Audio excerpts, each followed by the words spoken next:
Hoy vamos a presentar sobre el orden mundial. ¿Qué se entiende por orden mundial? Escasos han sido los intentos por definirlo.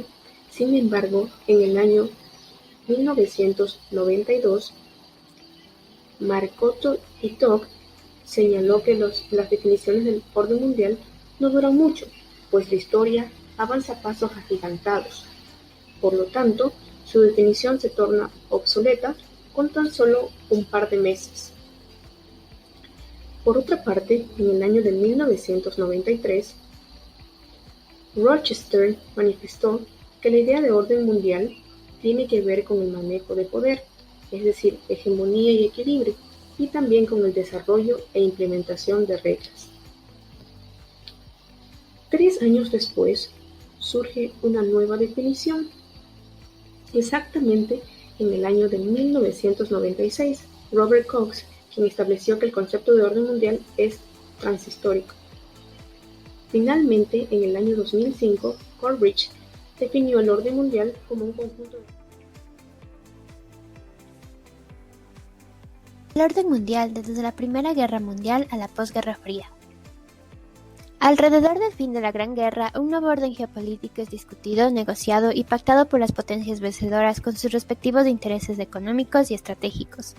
Son los líderes de esas potencias quienes definen los términos del pacto y los contornos del nuevo orden. Cuando el fin de la Primera Guerra Mundial estaba cerca, el presidente de Estados Unidos Woodrow Wilson formuló sus famosos 14 puntos que hizo públicos en un discurso ante el Congreso de su país en enero de 1918. Estos puntos resumían el internacionalismo liberal, se convertirían luego en las principales directrices del Tratado de Versalles y posteriormente en los principios de la Liga de las Naciones, una organización creada para implementar la aplicación de dicho tratado. Del mismo modo, cuando la victoria de los aliados era inminente en la Segunda Guerra Mundial, los líderes de Estados Unidos, la Unión Soviética y Gran Bretaña se reunieron en Yalta en febrero de 1945 para discutir el fin de la Guerra del Pacífico y definir los contornos del orden geopolítico. Las negociaciones fueron realizadas con los principios que Franklin, Roosevelt y Churchill habían plasmado 4 años antes en la Carta Atlántica.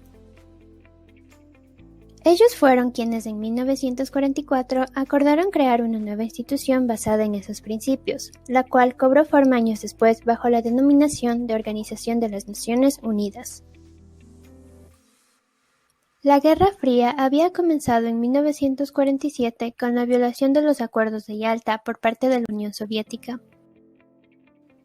Un orden geopolítico con normas o convenios puede ser disuelto por intereses propios políticos o movimientos sociales. Finalmente, un nuevo orden mundial nació como consecuencia. Como consecuencia se dio el desorden de la posguerra fría. Desde un punto de vista ideológico, el fin de la Guerra Fría marcó el triunfo del capitalismo, la entronización de la democracia occidental y la derrota del socialismo real. Además, el fin de la Guerra Fría trajo consigo no solo el término de la confrontación entre las superpotencias, sino también el reordenamiento del mapa mundial, que había prevalecido desde 1945, la proliferación de nuevos estados y naciones y la aparición de nuevos poderes hegemónicos regionales como Alemania. Como consecuencia, el número de estados miembros de la ONU se incrementaron de 150 en 1979 a 180 en 1992, y nuevos superestados regionales surgieron en Europa y Norteamérica.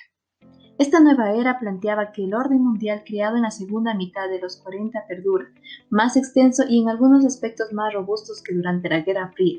El fin de esta guerra no fue tanto el fin de un orden mundial, sino el colapso del mundo comunista en el contexto de un orden occidental en expansión. Por otro lado, uno de los factores que se dice influyeron más en la conformación del orden y de la posguerra fría fueron las grandes civilizaciones que subsisten en el planeta.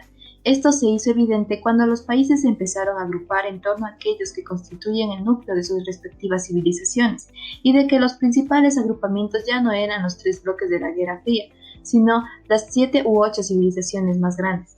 Lo que parece haber emergido en los 90 fue más bien un extraño híbrido, un sistema unimultipolar. Los shocks de la década cero.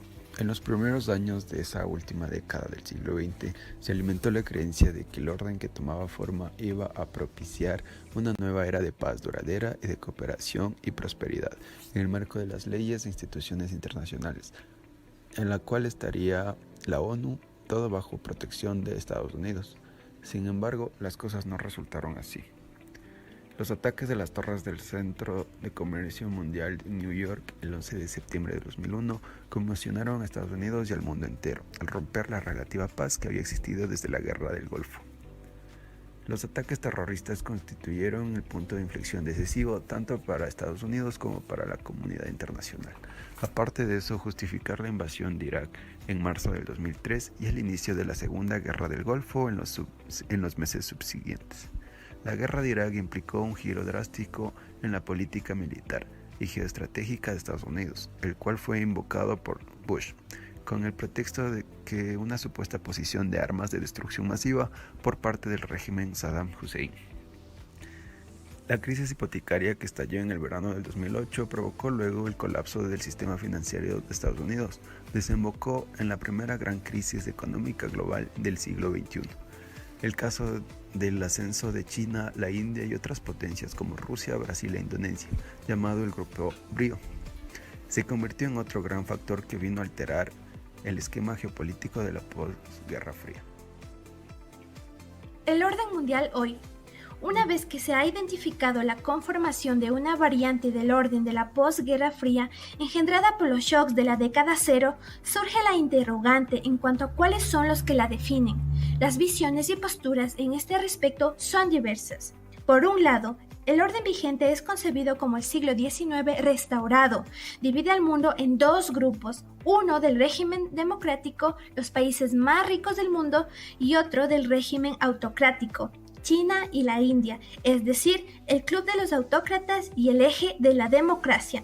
Además, se argumenta que el mundo actual está dividido en tres campos formados alrededor de tres grandes imperios, China, la Unión Europea y Estados Unidos, los cuales tratan de moldear el mundo de acuerdo con sus intereses. Haciendo uso de su poderío imperial, se dice que esos campos compiten entre sí para atraer a sus órbitas a los países de los que se llamó el Segundo Mundo. En ese contexto, la Unión Europea surge como el imperio más popular y exitoso de la historia, pues no domina, sino más bien disciplina. Por otra parte, se puede decir que el orden mundial de hoy está dividido en varios niveles. El primer nivel está compuesto por una colección de instituciones internacionales encabezadas por el Consejo de Seguridad de la ONU, cuyos miembros son nada más que las potencias vencedoras en la Segunda Guerra Mundial, más China.